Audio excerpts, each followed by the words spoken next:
लो जी दोस्तों, चेक कर लो,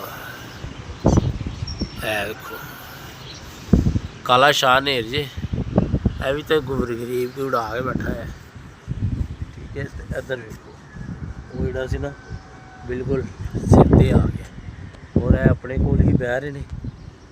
तो कबूतर मैं बंद किए ने, मैं कहा यार की खोलने ने, फिर ठंड च रुकते रहने, तो लिहाजा देखो कितना जोर मार रहे हैं।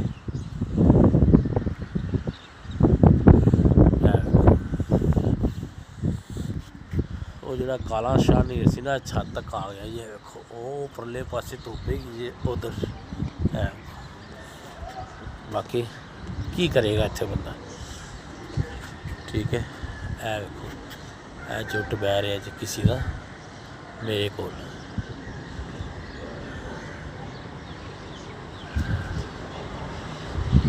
हम दसो कितने घर पहुँचना बेचारे ने, हाले तो ताज़ा दाने नहीं तो अगे भज जाने सी आने। चलो यार अल्लाह मारा के चेक करो किन्ना उधर मींह शी पै रहे, बिजली चमक रही तो पूरी लाइट हो जाती।